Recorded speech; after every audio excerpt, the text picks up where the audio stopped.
Back in late 2019, Gardening Australia visited Kangaroo Island for a series of stories showcasing its amazingly wild and natural beauty. Not long afterwards, fires swept across and burned half the island, the largest in recorded history. The native vegetation was also badly fire affected, and its recovery is crucial to the ecology of the island. Before the fires happened, I did a story with plant expert Michelle Haby on the unique flora found on the island. It's the only place in the whole wide world that you'll find this plant here. Wow. I'm back to catch up with Michelle and fellow expert Andy Young to assess the situation in the badly affected southwest of the island. So the fire has burnt a lot of the native vegetation on the island.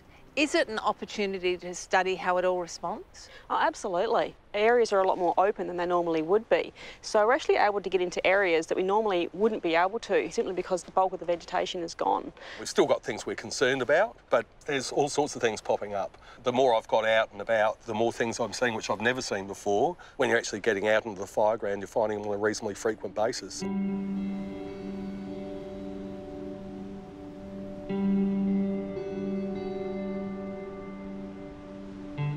Would you have expected more regrowth than what we're seeing here? I think this is pretty good, actually. Pretty good, yeah. Is it? Yep. It's a lot better than some sites that I've been to. Got good regeneration happening from the melaleucas. We've got some understory shrubs coming through. This one's pretty good, actually.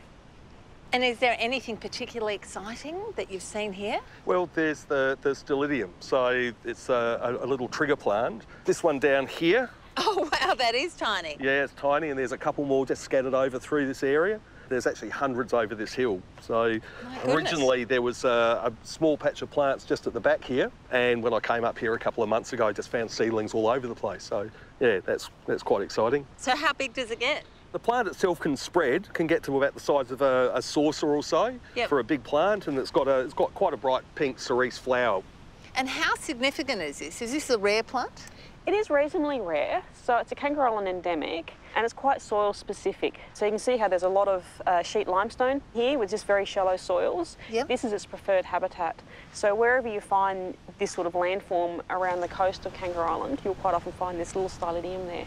So the seeds were in the soil and the fire helped them germinate? Yes, that's right, yeah, it's a fire responsive species. Wow. Storing their seeds underground in a seed bank is one way that plants can survive being burnt by fire. But there are also other ways. The eucalypts we have around here are sprouting from the base, whereas other plants like Melaleuca lanceolata here, which sometimes they'll resprout from the base, but quite often they'll just come up from seeds that have been dropped into the seed bank. As well as, say, this one down here, the Goodyear, that has a very hard seed which just sits in that seed bank, and when fire goes through, then it will germinate.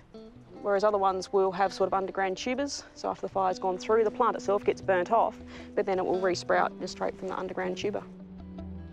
Andy and Michelle recently made an exciting discovery. They found a plant that hasn't been seen on Kangaroo Island for more than 70 years, and its reappearance was stimulated by the fires.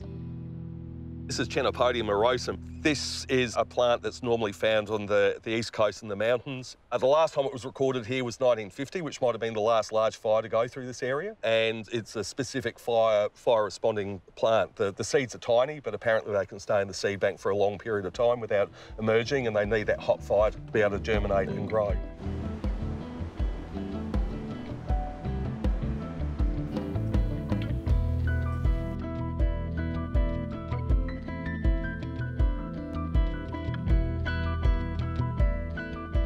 The final stop is further east to a part of Kangaroo Island that has been left largely untouched by fire. So there's lots of different flora types on the island. What's this area like? So we're about a kilometre inland at the moment from the coast. So it's a subcoastal shrubland heathland. The area here is actually quite diverse. It might all appear fairly similar, but when you actually get out and start looking at the species mix, there's quite a lot of diversity here.